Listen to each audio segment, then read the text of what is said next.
बिस्मिल्लाहिर्रहमानिर्रहीम। अस्सलाम वालेकुम। वेलकम टू माय चैनल दावत इस्लाम। मैं हूं आपका दोस्त शफकत अली ऑफिशियल। उम्मीद करता हूं कि आप सब लोग ईमान के आला दर्जे पे होंगे। सूरह हूद की आयत नंबर 118 का तर्जुमा, बेशक तेरा रब अगर चाहता तो तमाम इंसानों को एक ग्रोह बना सकता था, मगर अब तो वो मुख्तलिफ तरीकों ही पर चलते रहेंगे। सूरह हूद की आयत नंबर 119 का तर्जुमा, और बेराह रवियों से सिर्फ वो लोग बचेंगे जिन पर तेरे रब की रहमत है। इसी आज़ादी इंतखाब व इख्तियार के लिए ही तो उसने इन्हें पैदा किया था, और तेरे रब की वो बात पूरी होगी जो उसने कही थी कि मैं जहन्नम को जिन और इंसान सब से भर दूंगा। सूरह हूद आयत नंबर 116 ये उस शुबा का जवाब है जो बिलअलूम ऐसे मौके पर तकदीर के नाम से शुरू किया जाता है। ऊपर अक़वाम गुज़श्ता की तबाही का जो सबब पैदा किया गया है, उस पर यह एतराज़ किया जा सकता था कि इनमें अहले खैर का मौजूद न रहना या बहुत कम पाया जाना भी तो आखिर अल्लाह ताला की मशीयत ही से था। फिर इसका इल्जाम इन कौमों पर क्यों रखा जाए? क्यों न अल्लाह ताला ने इनके अंदर बहुत से अहले खैर पैदा कर दे।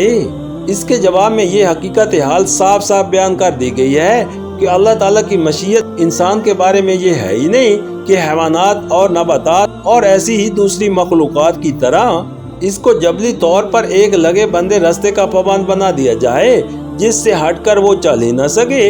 अगर ये अल्लाह ताला की मशीयत होती तो फिर दावत ईमान, पैदाइश अंबिया और तनज़्ज़ुल कुतुब की जरूरत ही क्या थी। सारे इंसान मुस्लिम व मोमिन ही पैदा होते और कुफ्र व एहसान का सरे से कोई इम्कान ही ना होता। लेकिन अल्लाह ताला ने इंसान के बारे में जो मशीयत फरमाई है वो दरअसल ये है कि इसको इंतखाब व इख्तियार की आज़ादी बख्शी जाए, इसे अपनी पसंद के मुताबिक मुख्तलिफ राहों पर चलने की कुदरत दी जाए, इसके सामने जन्नत और दोज़ख दोनों की राहें खोल दी जाएं, और फिर हर इंसान और हर इंसानी गिरोह को मौका दिया जाए कि वो इनमें से जिस राह को भी अपने लिए पसंद करे उस पर चल सके, ताकि हर एक जो कुछ भी पाए अपनी साओ कसब के नतीजे में पाए।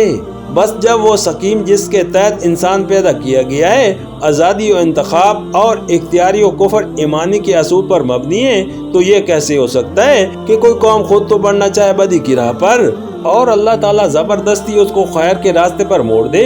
कोई कौम खुद अपने इंतखाब से तो इंसान साजी के वो कारखाने बनाए जो एक से एक बढ़कर बदकार और जालिम और फासिक इंसान ढाल ढाल कर निकले, और अल्लाह ताला अपनी बराह रास्त मुदाखलत से उसको वो पैदाइशी नेक इंसान मुहैया कर दे जो इसके बिगड़े हुए सांचों को ठीक कर दे। इस किस्म की मुदाखलत खुदा के दस्तूर में तो नहीं है। नेक हो या बद, दोनों किस्म के इंसान हर कौम को खुद ही मुहैया करने होंगे।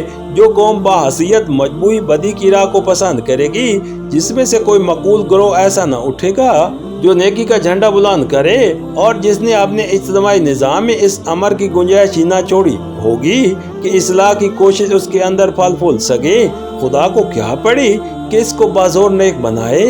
वो तो उसको उसी इंजाम की तरफ धकेल देगा जो उसने खुद अपने लिए इंतखाब किया है।